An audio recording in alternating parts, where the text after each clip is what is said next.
Good evening, everybody. Welcome to this year's webinar series of My Brain Matters and Your Child. I'd like to introduce you all to Professor Christopher Szabo. I'm going to read a little bit about you, Chris, because there's no way I could remember all of this. Okay, Professor Szabo is the former professor and academic head of the Department of Psychiatry at Wits University and head of the clinical department of psychiatry at Charlotte Maxeke Hospital. He's currently an honorary professor in the Department of Psychiatry and an emeritus professor in the Faculty of Health Sciences at Wits University. He was formerly the editor-in-chief of the African Journal of Psychiatry and currently is on the editorial board of Global Psychiatry, as well as editor-in-chief of South African Psychiatry. So a lot of academic literature here. Prof. Szabo has also published a book entitled Eating Disorders. This important book discusses both clinical and research work in this area of psychiatry with specific relevance to Africa. Clinically, he's got a practice at the Wits Donald Gordon Medical Center, and we count ourselves exceptionally privileged to have you with us tonight, Professor Szabo. So that's it from me. Okay. I'm going to now hive off, that you can take over. Thank you. I shall do that. And first of all, thank you for the invitation. And it's a real pleasure to be here. I must be honest, I'm sitting on a sofa, which is very comfortable. And I've got to remember that I'm not actually watching TV, I'm giving a talk. But I do feel like I'm in my own TV studio here. So bear with me, this is a completely new experience. The topic of this evening's talk, exploring the father-daughter relationship, fathers matter. It's quite interesting to me because I've never really spoken formally about this specific aspect in terms of relationships. I've never written about it, but in my clinical practice, it's a theme that is really common, both in terms of what I discuss with my patients and with families. Now, this evening's talk is not supposed to be highly scientific. It's really quite simple, and I have a very specific point that I want to make. And I think that if you were just to look at the title, that would probably be your take-home message. But obviously, to get there, we need to tell a story, and that's what I'm going to build towards. The slides are not changing. So you can't see, but I've got a slide presentation which I hadn't understood you wouldn't necessarily see yourselves. And that's not such a bad thing because you might spend more time reading than necessarily listening. And we are in the process, there we go.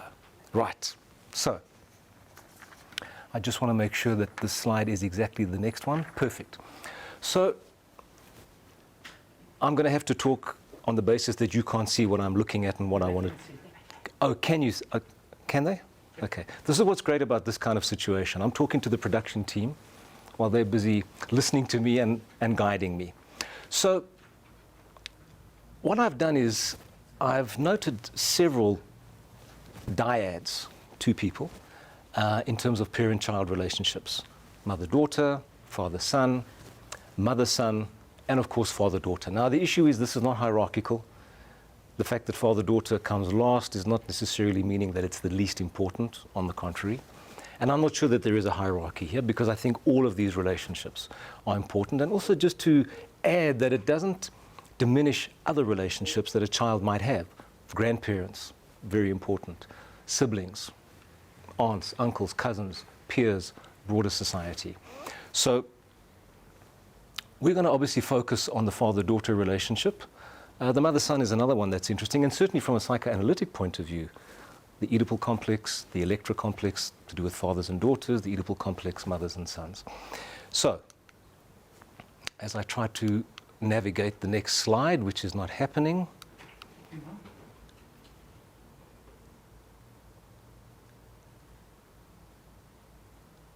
silence is never good, but sometimes it's golden.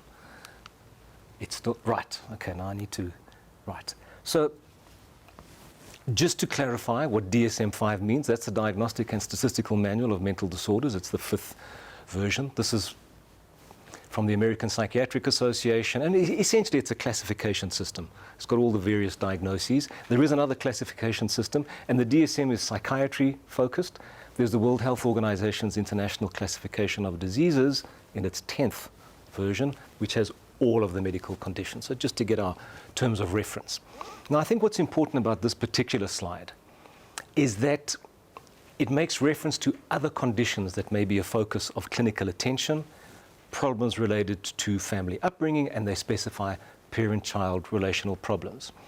Now, what's interesting to me, and part of my clinical background, is that I spent many years running the adolescent unit at Tara Hospital. It was an inpatient unit. We did some outpatient work as well. And rather than think of parent-child relational problems as an other condition, very often it was the condition, and there were other manifestations. But when you got down to it, there were core relational issues between parent and child. So this is really just to emphasize that in the psychiatric nomenclature, from a diagnostic point of view, the parent-child relational issues are noted. And I would say to you, though, that coming from a background of adolescent psychiatry, these problems were often primary. They didn't necessarily appear that way initially, but once you got beneath the surface of the presenting problem, that's what you found. So certainly from that point of view, I've always been very sensitive to parent-child relationships. And of course, as much as the title of the presentation or the talk tonight is Fathers Matter, ultimately relationships matter. Because at the end of the day, these can have profound impacts in terms of emotional well-being. So when we look at childhood and adolescent problems, I think there's something that has always been very important as a clinician, and that is context. Because I think context matters. When somebody presents to you with a problem, when somebody presents to you with an issue, you need to locate them within their life to have a deeper understanding of what exactly is around them, what exactly is going on. So we don't simply just focus on specific symptoms of specific conditions. We need to get a background and a history. And when you look at this issue of context matters, obviously the family is very important within this kind of situation where you're dealing with children or adolescents. You want to know about the history of the family. That can involve psychiatric history, obviously, and various other aspects. You want to know who the family is, what the family comprises. You want to know the circumstances, socioeconomic circumstances, living arrangements, etc., and relationships. Who is the child connected to? Then, of course, beyond that, in this age group, the peer involvements are very important. Who do they mix with? Who are their friends? What is the connection? And I suppose we're living in a slightly different time to when I first started out doing adolescent psychiatry, and this is the era of social media. So I think that that often comes into understanding where the particular individual, the patient who is sitting in front of you, is at. We need to also understand what is going on in that respect. So one needs to bring that in.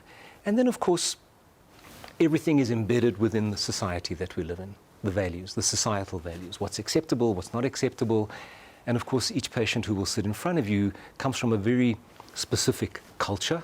And when I mention culture, I don't just speak about only the societal culture, but each family has its own culture, its own way of being. So these are all of the issues to provide us with context. So now we come to fathers and fathers in the family.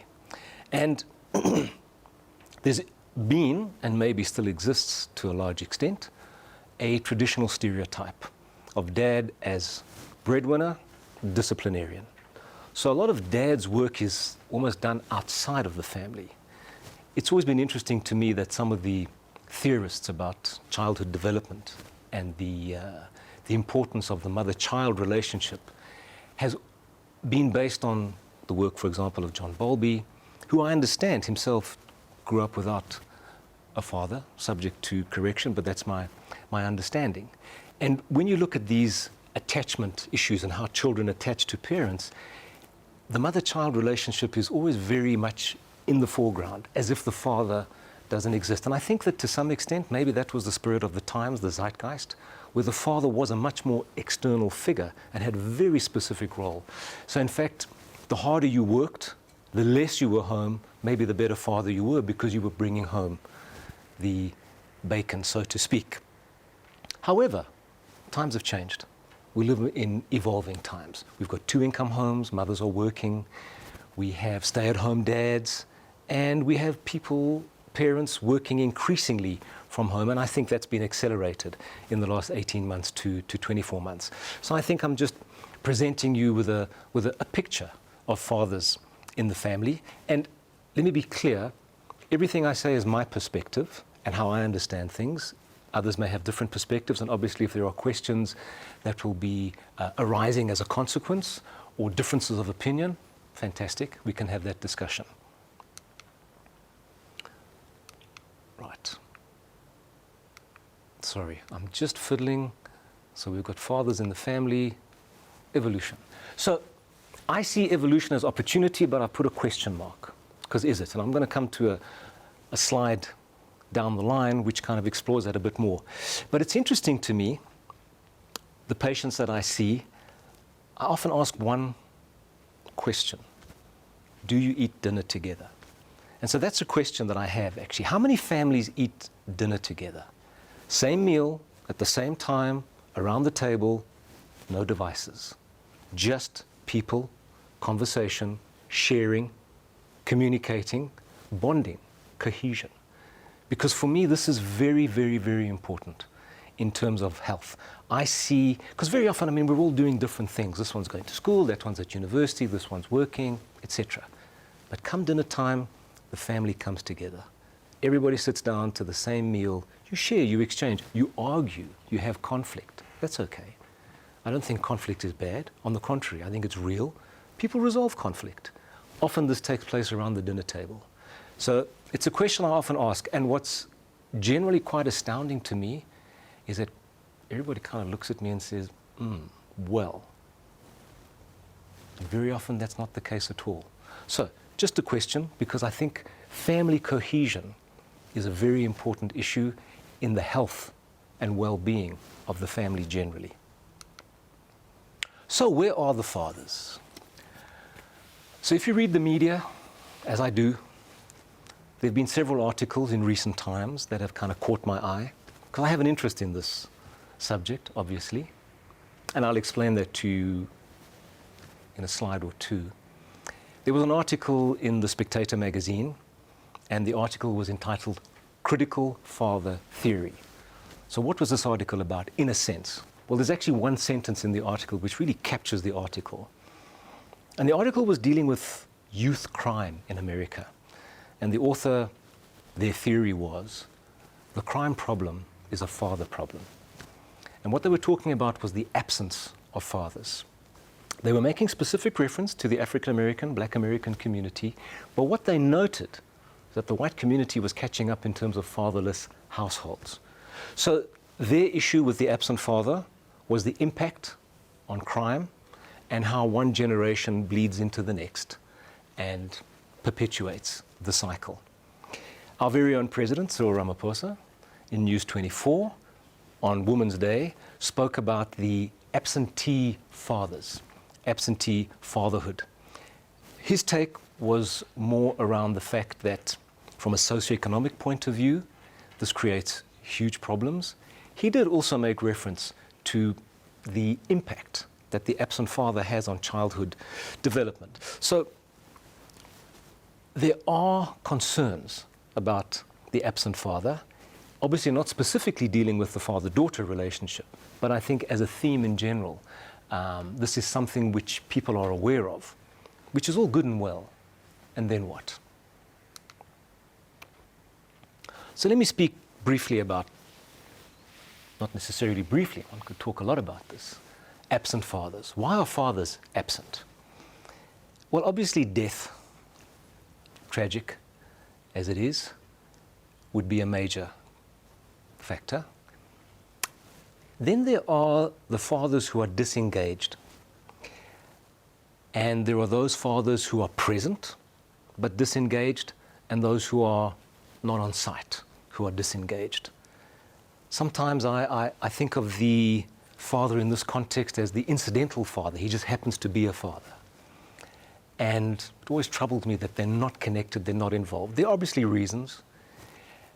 In the workplace, they often speak about presenteeism, where you're present, but you're kind of absent. And I suppose there I'm making reference to the father who's present, but disengaged. So that's another possibility. Then, of course, for the father who's not engaged, who's not on site, divorce may be an issue. Now, obviously, these can often be conflictual situations, and so it creates that separation, which I don't think is really helpful for anyone, because as I always say to parents, you divorce each other, you don't divorce your children. And so for me, it's always very important, even in a divorce situation, that parents give children what they are entitled to, which is relationships with both parents, which I think is very important. But often the father moves on for whatever reason, new spouse, new partner, new family. 2, 3, it happens. Sometimes I refer to those fathers as the serial fathers. And I'm not judging, it's what it is. One has to look at this, because all of these situations have implications, so one has to understand them. And then, of course, parental alienation syndrome can be a factor in the absence of the father. Parental alienation syndrome, in a sentence, is where a parent intentionally alienates the child from the other parent. More often, it's the mom alienating the child from the father, but it can work both ways. It's a very unhealthy situation, and it's a tragic situation, actually, often occurring within the context of divorce, and one is always having to be very mindful of these situations. And certainly, where I work with families where there is divorce, I'm always trying to get the parents to understand that when you are dealing with an issue, you are still both parents, and you need to work in the best interests of the child. So parental alienation syndrome is something which unfortunately does exist. It's a reality, and it can contribute to there being an absent father. So when one looks at reasons, one has to go through this, and there may be other factors which I haven't necessarily captured in the slide, but it's just about creating an awareness of the range of issues that could contribute to that kind of situation. So, I mentioned earlier about evolution and evolution bringing opportunity, which is all good and well, but societal change doesn't necessarily mean that the individual changes, because I still think it's an individual choice. And so for me, what's very important is this. If opportunity arises for change to occur, there are a couple of things. First of all, it's about recognition. I need to change. Then it's about desire. I want to change. And then it's about action. I will change. So as much as society changes, ultimately, it still comes down to being an individual choice for the individual parent to recognize that maybe their involvement is not quite what it should be, and they need to be more involved. So I'd mentioned earlier that I was going to discuss or share why do I have such an interest in the father-daughter relationship. As I said, I ran the adolescent unit for many years. And every ward round where we presented new cases, I found myself asking the same question, specifically in relation to young adolescent females. Where's the father? Where's the father? Where is the father? And it struck me that there are absent fathers and there are young adolescent females in distress. Not that they would necessarily attribute this directly to there being an absent father, but it was something that kind of struck me. And I would see a lot of these young girls in emotional crises and starting to behave in ways which were very pathological. Self-destructive behavior, cutting, burning, mood swings, difficult interpersonal relationships, all kinds of other behaviors from sexual promiscuity to substance abuse. There were all of these kinds of problems. So I began to see a pattern. I didn't research it specifically, but it always struck me. And I think these clinical observations are very important because they often influence your clinical practice.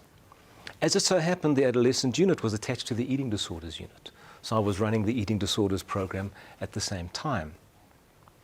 And I started to notice something similar, the issue of absent fathers.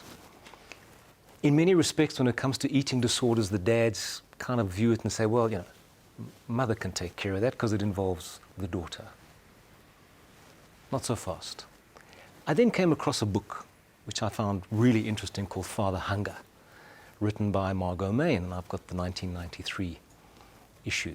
And there she really gets into where we are in terms of not just eating disorders, but society as a whole. And where is the father? And why is the father not necessarily where he should potentially be, which is more connected, more involved with the family, and specifically within the context of eating disorders, the absence of the father. I cannot tell you how important it is for a lot of the young patients that I have with eating disorders, that their fathers acknowledge them, that their fathers are connected to them, that their fathers are involved with them. So based on my adolescent experience, based on my eating disorders experience, I became very conscious of the fact that fathers are missing. And so for me, it's always been very important. When somebody comes to see me for a new assessment, I would say that 99.9% of the time, it's the mom who makes the contact. But when I set the assessment up, I say, where's dad? I'd like father to come along. I don't care if you're divorced. It doesn't make a difference to me. I want the father there. Why is that important? First of all, the father needs to feel connected to this situation. It's not just a mother-daughter problem, it's a family problem. And he's part of that family, whether you're divorced or not. Secondly, it's very important for me to observe the family. It's always interesting to see where does the child sit between the parents, on the mother's side, on the father's side, and how do they interact, actually? Who does the daughter look to when there's an issue? So all of these behaviors are clinically very important. I like the fathers to be there. I want the fathers to be there. I want them to feel connected at the end of the day. Because the truth of the matter is, let's talk about eating disorders, and I'm going to touch very briefly on eating disorders just so that we're all on the same page. And not just eating disorders, any condition. These are two-parent problems. These problems are difficult. And for one parent, sometimes too difficult. I like both parents to be involved. Sometimes it's not possible. And then we have to make do with what we have. And then we get into issues of resilience and survival and how do you move beyond what you don't have. Because you still need to live and you want to live a full life. This is me talking to the adolescent or the patient. So, just to touch on eating disorders very briefly, there are three aspects to it: beliefs, an excessive concern with weight and shape, actions, attempts to address those concerns through food, activity, various other behaviors, and then consequences, where it impacts upon your well-being, emotional, cognitive, how you think, and your physical, which then ultimately impacts upon your functioning, your ability to function academically, occupationally, because I don't just see adolescents, I see young and older women too. And obviously, it can impact on academic functioning as well. And in DSM-5, which I've already made reference to earlier, anorexia nervosa and bulimia nervosa are the big two. There are various other conditions, but those are the two that one sees primarily. So I just thought I would brief you on what I'm talking about when I talk about eating disorders. So this is a very important slide. It's quite dense, and I think it's important to kind of walk through it, actually. And I think what's very important is the first arrow, and I'm going to read it. Daughters need not just a presence, but also a positive, affirming, enhancing relationship. So remember, one of the earlier slides, there's the dad who's present but disengaged. No, you need to be engaged in a specific way. If you look at the consequences of an active and positive relationship, this is what the literature tells us, this is what the research tells us. And of course, it doesn't necessarily apply to every single person, but in the main. Less sex role rigidity, which means girls, boys can be anything they really want to be. They're not confined. Girls only do this, boys only do that. But more specifically, we're talking about fathers and daughters. More social independence, more success at school, and more success at work as adults. So very positive consequences of that father-daughter relationship that is positive, affirming, and enhancing.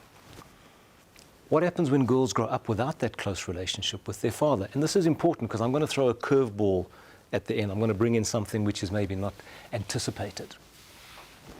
More likely to have difficulties with men in general, and unable to assert themselves, speak directly, or negotiate issues. So just hold that, because as I said, I'm going to come back to that. On the other side, successful women are more likely than their peers, where they've had this kind of father-daughter relationship, to report that they've had strong paternal involvement and to perceive or believe that their fathers really believed in them. So these are the successful women looking at the consequences and how they experienced their relationship with their father. So a strong correlation between a meaningful relationship with father and subsequent success as an adult woman in life, in the workplace. So important to keep in mind that it's not just me saying this. There is a science to it. And as I said, I didn't want to overwhelm you with science, but there is some data. So when I'm working clinically with mothers and fathers, I often use the analogy of volume control. I want to turn the mom down, which is not to diminish mom, but I need to turn father up. I need to bring him more involved. What are we looking at? Balance. You know, people talk about health and health this and healthy that. For me, the fundamental of health is balance. So this is what we need to find in terms of the relationships. There's a role for mother, there's a role for father. Each one needs to fulfill those roles. And so I need to get the dads more involved in a specific way, because, you know, often I get a complaint from the daughters. Well, certainly I get complaints from the moms. Dad's not interested, dad's not involved. I say, bring him. But the daughters say, you know, dad treats my problem like a project. It's got to be fixed.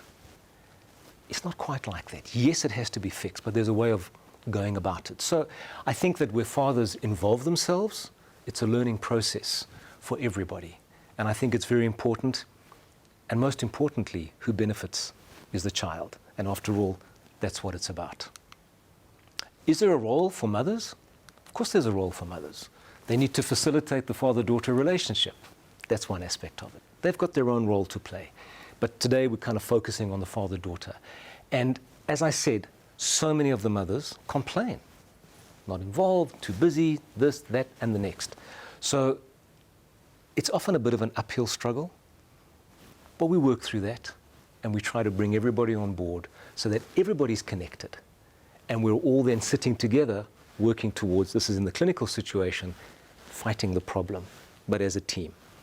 And dad is very much part of that team, and within the context of his daughter, I think very important for there to be that connection. So here's the curveball that I wanted to throw in, because something struck me. You know, certainly in this country, we talk a lot about gender-based violence, and there are a lot of theories out there. But it struck me that the father-daughter relationship is a very important one in terms of empowering. And if you think back to one of the earlier slides, we were looking at, and I'm actually going to go back to that slide, just to kind of emphasize that point again. Girls growing up without a close relationship to their father are unable to assert themselves, speak directly, or negotiate issues. So I want you to kind of keep that in mind. So for me, I've often thought about this issue of gender-based violence and where the father-daughter relationship comes into it. Because let's face it, women are on the receiving end, predominantly, of gender-based violence. And what about mothers? Where's their role?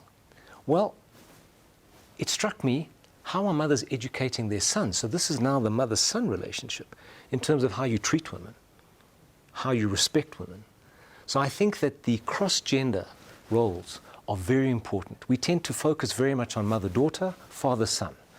But for me, it's always been more about the cross-gender role, which I find is particularly important. So that was my curveball for the evening.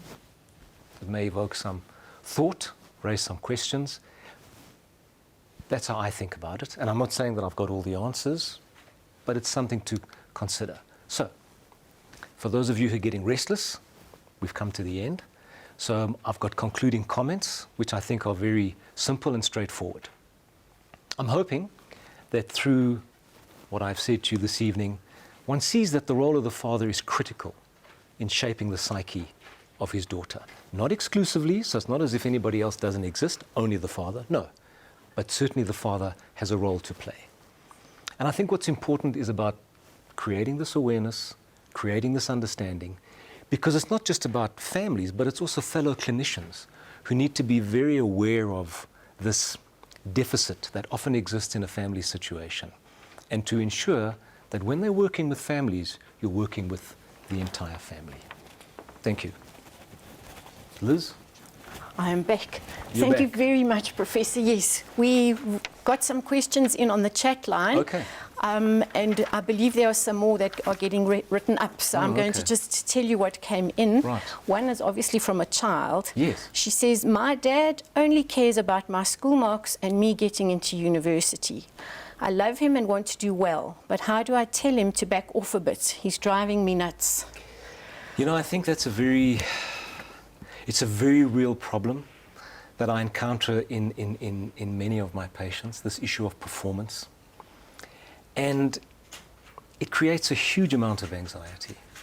So I'm not sure if the young person's dad is present and sitting and watching. I would say to you, because often my patients have got very specific expectations, or there are very specific expectations that they perceive. And so everything they do is with that in mind. I'm sort of pointing up there because they're always aiming for the best. And what's difficult for them is when I say to them, you know what, stop thinking about the outcome. Focus more on what you have to do. The process. The outcome will be what it will be. Now, I'm not in any way saying settle for less, but each one of us has our own potential, and we've got our own threshold beyond which we're not going to go. Part of the problem, of course, is that we live in a very competitive world, and everybody's competing for limited places. And so there are expectations that you've got to deliver. And it creates a huge amount of anxiety. Now, I mean, as much as I see that in my patient population, it's obviously more widespread. So for me, and it may sound very trite and very simplistic, but it's about establishing what is the best that you can be. And let's strive for that, whatever that is. And you know, sometimes you work really hard and you get 60%. Sometimes you work really hard and you get 80%. The result is what it is.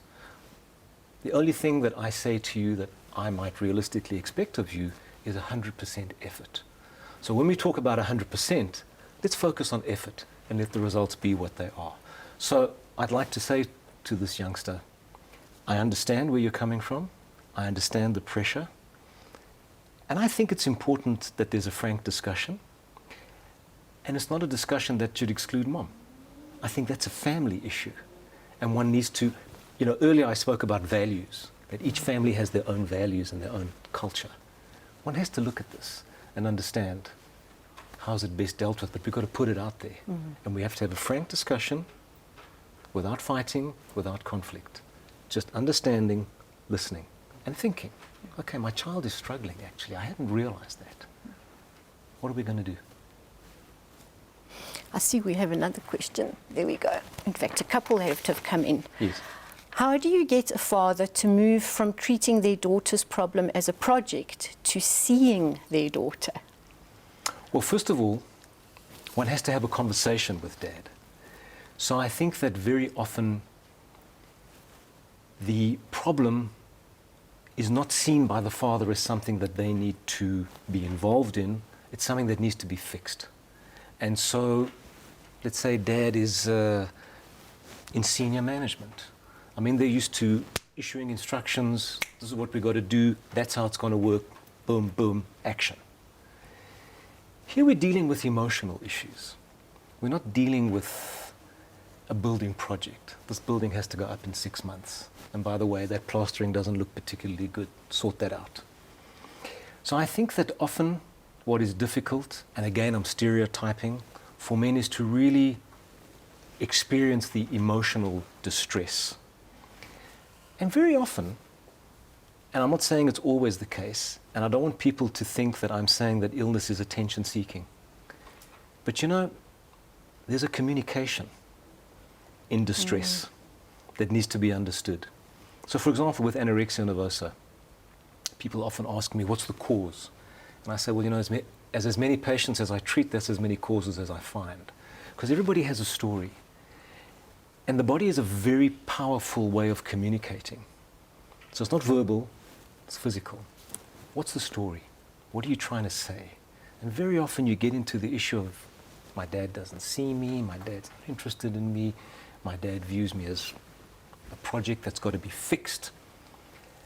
And now you have to try to bring the father and daughter together to sort of get the daughter not to communicate in a pathological way, but to communicate appropriately, so we can move beyond destroying, because all that happens there is you're then seen as a problem, as opposed to somebody who's got a problem that needs to be addressed in a certain way. Yes. So communication is very important. Yes, yes. The next one is... Sorry, I could go on for ages talking about these, so I'm kind of stopping myself and saying, okay. Yes, no, and I'm grateful for that, because I think these are questions that people obviously want some answers to. So how does the death of a father affect future relationships? I know you started talking about that briefly in the beginning, but it's come in as a question. Look, loss is profound. And obviously it's very difficult to predict how it's going to play itself out. I suppose in the life of any individual, it depends when the loss occurs, it depends on the circumstances of the loss, the connection between the person who has lost someone and the person who is deceased. Obviously, death is part of life. We accept that. It's not easy, but it's a reality. And how do we integrate that into our story in terms of, this is what happened, what did it mean to me, and how do I move forward? So I think there is a process there, and I come across it, and it's really very difficult, actually. And one has to listen and try to understand. There's no, you know, just fitting it into, this will happen, then that happens, and this is the time frame. No. I think death of a loved one affects you for the rest of your life. It doesn't have to diminish your life, and it doesn't have to mean that you lead a life that is less than. But if somebody mattered to you, there's always going to be a hole. And that's okay, because that's meaningful. It meant something. So in a sense, I look at death more in terms of not that your life is destroyed, but that the person you've lost has meant so much to you that you're profoundly affected. But they meant so much to you. Yeah. And what did they mean to you? So in a sense, it's almost like a wound that will heal, but there'll always be a scar. And one has to accept that. So I don't come from the school where it says, well, after 6 months, it's all done. You're okay after 1 year, 2 years. No, I think grieving can be a lifelong process. But we incorporate it into our lives, and we make sense of it, and we move forward with it. It's okay. We don't necessarily spend the rest of our lives as destroyed or diminished people. I think we can take it with us, and it's part of who we are. Yes, yeah. Another question has come in, and it almost sounds as though it might fit together in some way. What about the role of grandfathers? And well, we've just spoken about death of dad. Now, earlier, when I was giving you the various relationship dyads, I said, grandparents are very important. I think, it's my personal view, that the grandparents have a very different role to play, but a very important role to play. They are not the parents, so they don't take ultimate responsibility, but I have seen grandparents step in and raise children where a son or a daughter has passed. And obviously, it's not quite the same for the child, but they are deeply grateful for the fact that they have that involvement. And I think it's very important for each parent to make it their business to ensure that their children have independent relationships with their grandparents. I think it's also very important because, you know, we live in a segmented society from a commercial point of view. We've got demographics, age groups, you know. So there has been a trend, maybe commercially driven, for age-constrained interaction. I like seeing intergenerational mixing. I like seeing kids sit with their grandparents. There's nothing that gives me greater pleasure when I see 3 generations all together. Everybody's interacting. Grandparents may come from a different era, but there's a wisdom to grandparents. My late grandmother in Hungary, from the village, she had a profound simplicity in how she understood things. Not because she was a simple person, but because she had a way of looking at things. You know, for her, the shortest distance between 2 points was a straight line. And she always saw that straight line. She wouldn't say much, but she'd kind of look at you and she'd think about the complexities of your issues, and she'd give you the straight line. Grandparents. Yes. Because there's decades of experience, both good and bad. And it's all incorporated into how they understand things. So I think grandparents are critical. I think they're important. I'm always sad for people who don't have that experience of their grandparents, because I think they miss something. It's not the same as a parent, it's not the substitute for a parent, but it's an important additional component that I think we should be looking at as a society. I think the grandparents are very important. Thank you for that. Then there's another question here, and it says, how do we get our children to speak their truths, being more open with us?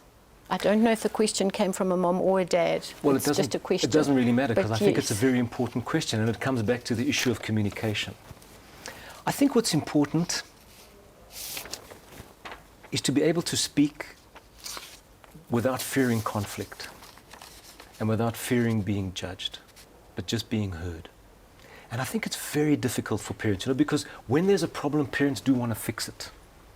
Sometimes part of fixing it is listening, hearing the problem, and not necessarily having immediate solutions, because sometimes the talking is part of the solution in the sharing.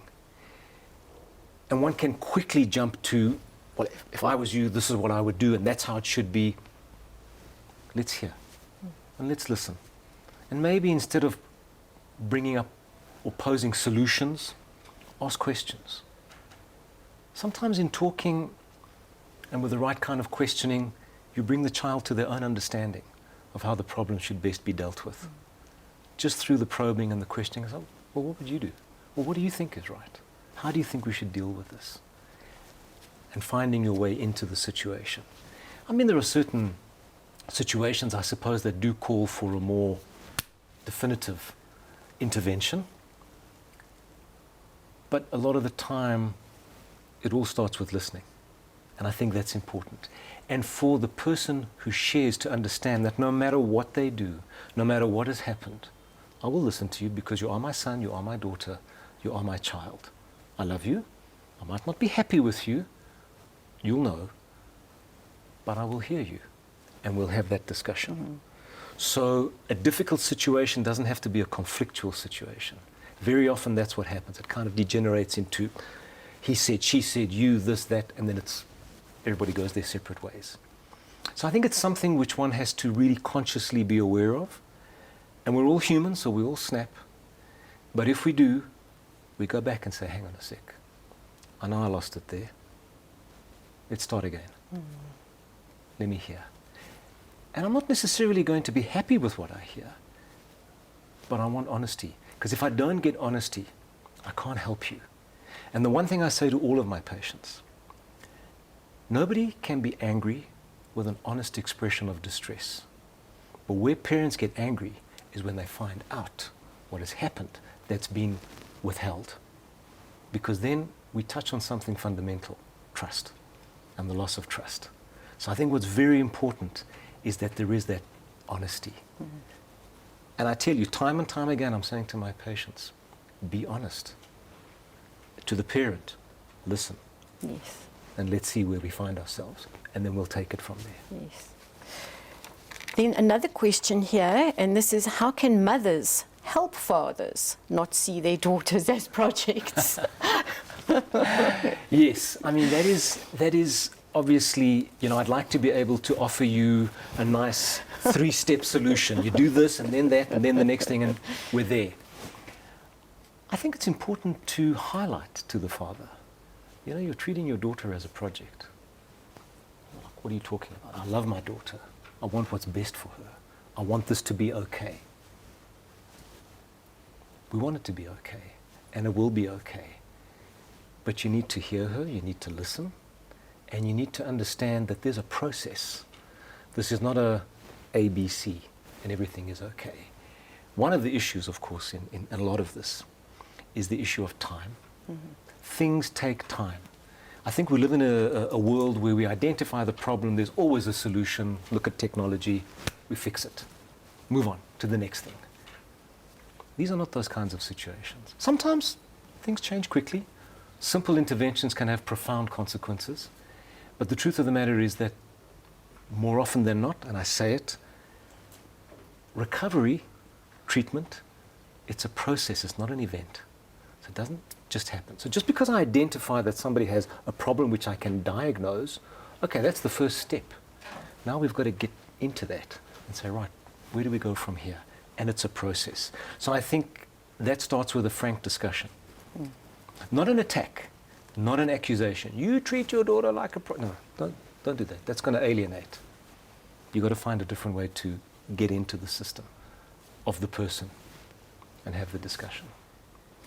On your slide, there was one statement about fathers and parental alienation. Yes. And there's a question here. Can you explain that a little bit, please? In essence, it's where one parent intentionally alienates the child from the other. So, in other words, you have one parent who's all good and one parent who's all bad. And so what happens is that the natural relationship between the parent and child doesn't happen. And it's a pathological situation, actually. And I mean, I've witnessed it in the flesh, so to speak, and it's very distressing for the parent who's being alienated. And when I look at the alienator, I think, what are your issues? Because I think we shouldn't just see it as a victim-perpetrator. I think everybody suffers. So everybody needs help under those circumstances. So as much as it's one where you would say, well, he or she's the problem, causing a problem for the other parent, the child is suffering, actually. But in fact, everybody needs to be on board to say, hey, what are you doing? Is this really in the child's best interests?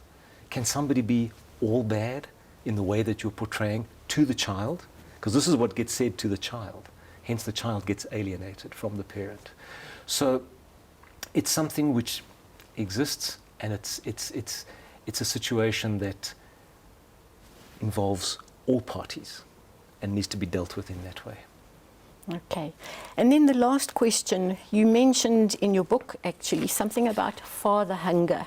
Ah, yes, that Yes. was the book written, Father Hunger. Yes. So I think, so carry on with your question before I And the jump in. question is just, could you give a brief explanation Of what is father hunger? What is father hunger? Well, I think it's where the daughter is missing and craving her father's acknowledgement, her father's involvement. And I cannot tell you how often I see that. And it's not something which I simply perceive, it's something that's often expressed. My dad doesn't care for me. He doesn't even see me. And there's that craving.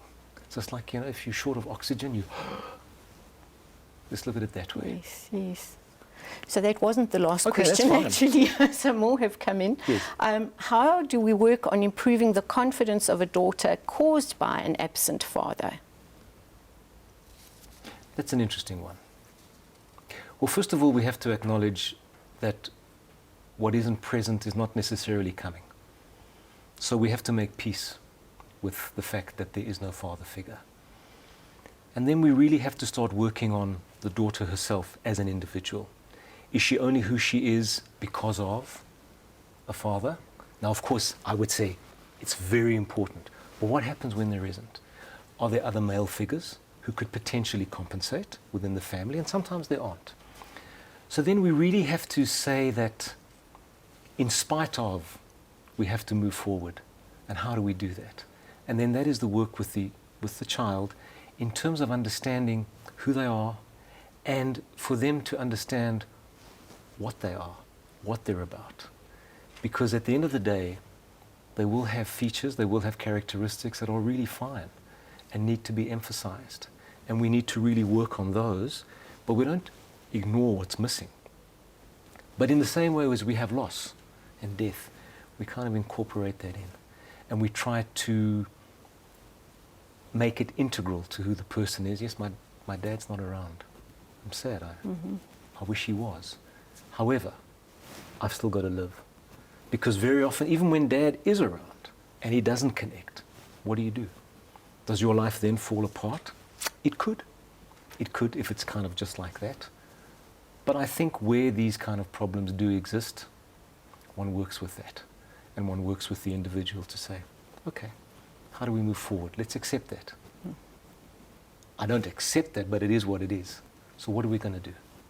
And in spite of, we work towards a different outcome. Yes. And then I think this is the last question. That's fine. How do we help an off-site father to be involved? Well, I think it's a question of how do you facilitate that? You know, these days we have technology, right? So we have cell phones. We communicate on whatever messenger service we use.